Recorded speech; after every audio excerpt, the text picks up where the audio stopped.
Hey guys, welcome back to the channel. We've got some more spoilers for you today. We got a lot of cards on the second, so we're gonna just go ahead and dive right in, starting with the new equipment. We've got some lightning equipment. First off, we've got shock charmers. The instant ability is 2 resources, and the next time an attack action card you control hits a hero this turn, it deals 1 damage to them. And it's got Spell Void too. Spell Void is meh. It's not my favorite. It's useful if you really need it. I think that's why it's there. But Arcane Barrier is so much better. I don't know why you would use Spell Void. I feel like you would just use something like Null Rune Boots and just keep using that Arcane Barrier. But hey, instant damage is cool. 1 damage makes your attacks a little bit beefier. Not a whole lot, but enough. Sometimes that 1 damage is just enough to send them over the edge.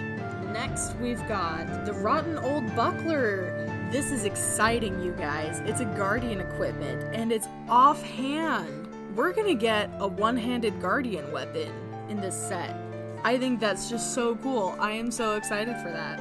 It does have Blade Break, which is a little bit of a bummer, and it doesn't do a whole lot else. It just blocks for 1. But hey, I mean, Guardians, I feel like, are trying to attack you fast enough to kill you before you kill them. So maybe this is good, just because blocking any extra damage helps. It's still cool. We're getting a one-handed Guardian weapon. I am really excited for that. I might actually have to start playing Guardian. I have so many options to play now. So next, we have Ice Storm. We've got some more Lexi cards coming in. It's an Ice and Lightning fusion. So that's cool. You can reveal an ice and a lightning card from your hand. It looks like you have to do both though if you're gonna fuse, which is kind of a bummer, but that's fine. Cost 0, pitches for 1. Your next arrow attack this turn gains +3, and if this card is fused, your next arrow attack this turn gains if this hits a hero, deal 1 damage, and whenever this attack deals damage to a hero, create that many Frostbite tokens under their control. And it has Go Again. Okay, we talked yesterday about Frostbite and how crazy it is. Here, we'll just pull it up real quick. This is just an insane card.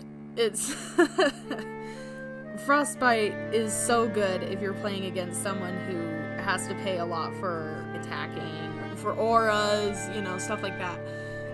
And just having to pay that extra is just gonna kill some people.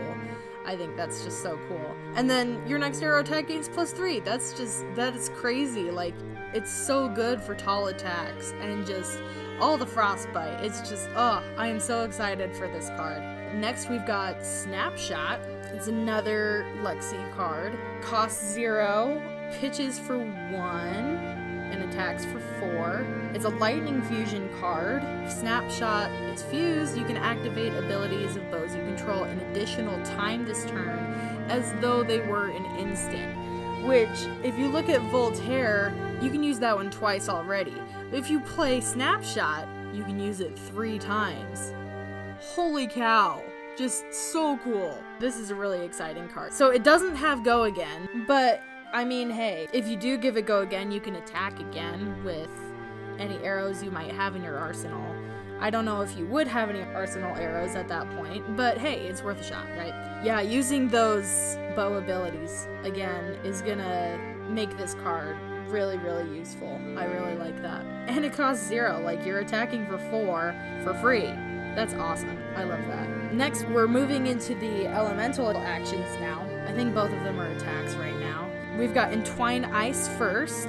It attacks for 5, costs 1, pitches for 1. It is an Ice Fusion card, and if Entwine Ice is fused, it gains Dominate. So you're attacking for 5 with Dominate, which forces people to use their Blade Break or their Battle Worn, which is great, I think. I think it's awesome. It's going to be great against people like Bravo, who they don't necessarily want to block, but they're going to have to take all this damage anyway. And playing against Bravo is just, it's so hard. But Lexi is making it pretty easy from what I'm looking at. It's not going to be difficult to kick Bravo and his Guardian friend. It's gonna be easy to kick their trash here. It's gonna be great. So excited for that. Next, we've got Entwined Lightning. Entwined Lightning attacks for 4, costs 0, and pitches for 1. It is a lightning fusion card, and if it is fused, it gains Go again. So that's super helpful. I really like that. Super good for wide attacks. This is awesome. So you just want to chip at people, or if you just want to keep punishing them in one turn like Dorinthia tends to do, this is a good card for that. It does only block for 2, which is kind of a bummer, but it's whatever. We're going into lightning cards now, because we have those. We're looking at Channel Thunderstep. It's a majestic. This card looks really cool. I like this art. Costs 1, pitches for 2. It is an aura, which is pretty sweet.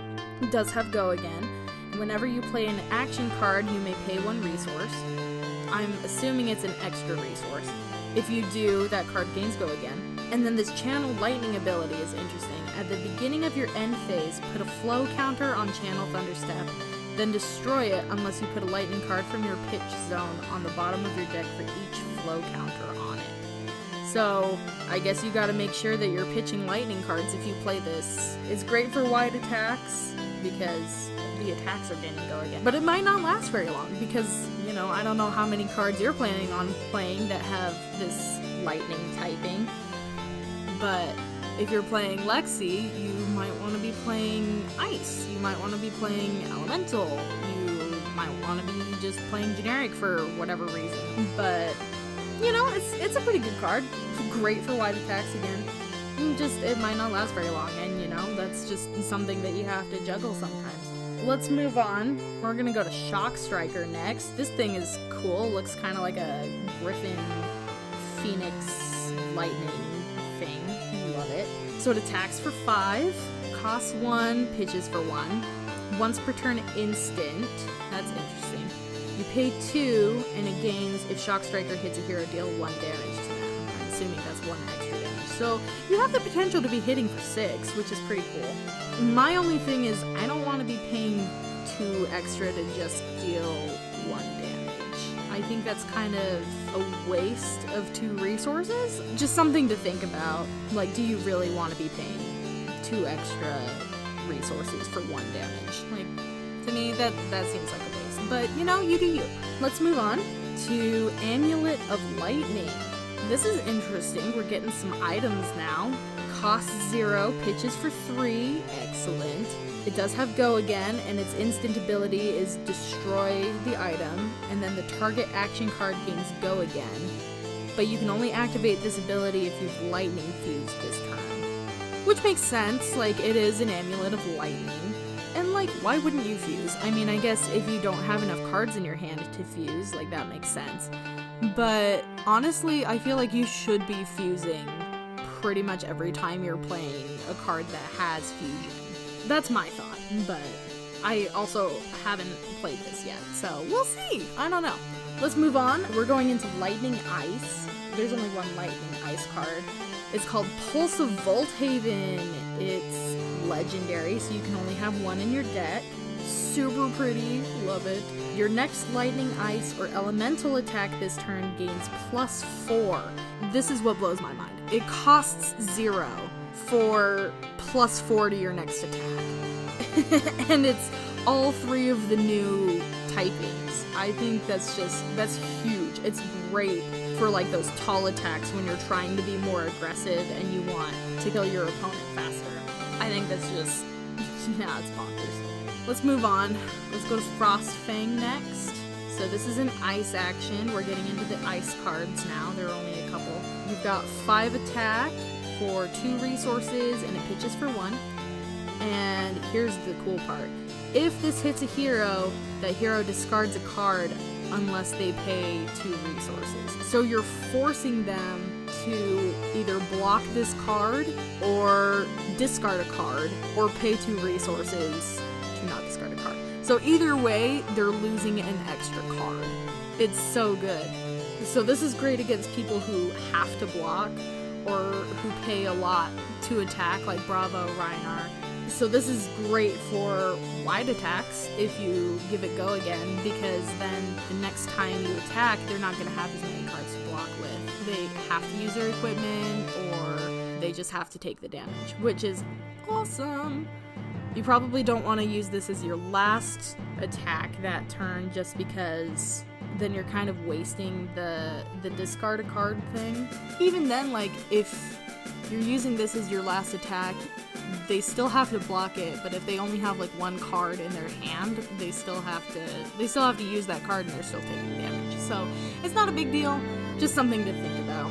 So that's Frostfang. Let's look at Amulet of Ice next. It's another item like the Amulet of Lightning. We've got 3 amulets today. It costs 0, pitches for 3. It does have go again, and then its instant ability, you destroy it, and then the target hero discards a card unless they pay 2 resources. Activate only if you've iced fused. So this is like Frostfang, except it costs 0, and you can basically do it whenever you want, which is awesome. It is so good. I love this card. It is so cool. Again, discard a card unless you pay 2 resources. That's an extra card that your opponent is losing. This one says they just discard a card, so that's pretty cool. So this is actually different from Frostfang in the fact that it doesn't have to hit, it just does it. So that's pretty cool. So either way, the target hero is losing 1 card. Yeah, that's a lot better than I had previously thought. That's awesome. These cards are so great, guys. Alright, we've got 2 more to look at. We've got Amulet of Earth. So this one's interesting. It's another amulet, costs 0, pitches for 3, has go again, and then its instant ability is attack action cards gain +1 power and +1 defense this turn. But you have to have Earth fused. So that's interesting. We don't have any Earth fuse actions yet. I wonder when we're gonna get those. That's going to be interesting. But when you can play it eventually, because there are going to be Earth Fusion cards, this will be great for blocking and for taller attacks. I mean, you're only gaining 1 power and 1 defense, but, you know, that's not bad. Like, every little bit counts kind of thing, right? Especially in a game like this where you're trying to kind of build up on those big turns, but, you know, sometimes you just can't, and sometimes you just need that extra little push to put more pressure on them, or to even destroy that other hero. So, you know, it has its uses. I'm pretty excited about it. Our last card is a Ranger card. It's just Ranger. It's not like Elemental or Lightning or whatever. So Azalea can use it. That's cool. It attacks for 4, costs 0, pitches for 1. While bolting shots power is greater than its base power, it has go again, and if this hits, reload. So reload is great. I'm a huge fan of reload. You do have to find a way to beef it up a little bit.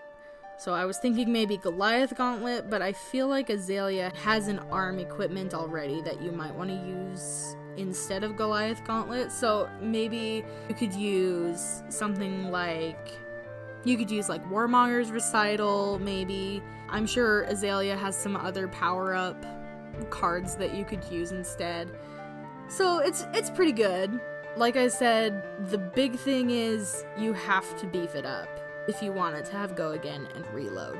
But it does cost 0 and it attacks for 4. So your opposing person has to use a defense reaction or 2 cards to block it completely, which is nice. Like, if they choose not to, then you're dealing 1 for damage, you know? It's pretty good. So that's what we've got so far. We are waiting for September 3rd. We're gonna look through those as soon as we have a chance and put another video together for you. And yeah, hopefully these cards turn out as good as I think they are, because I am so excited to play Lexi now. I've not been a huge Ranger fan, but now that I'm seeing what Lexi can do, I might have to change that. Might have to switch from Viserai to Lexi, so we'll see how that goes. Anyway, hope you enjoyed the video. Consider subscribing for more Flesh and Blood content. And also, while we're talking about spoilers, why don't you go over to the Flesh and Blood official website? They have an article where you can find all of the spoilers that are going on, and they have links to the videos and stuff so that you can see what people are spoiling as you go along. I think that would be really helpful if you want to stay up to date. Obviously, we'll still be doing our little spoiler recap videos every day, but let's support all those content creators out there that are helping the Flesh and Blood community grow. Keep playing hard and hope to see you back soon.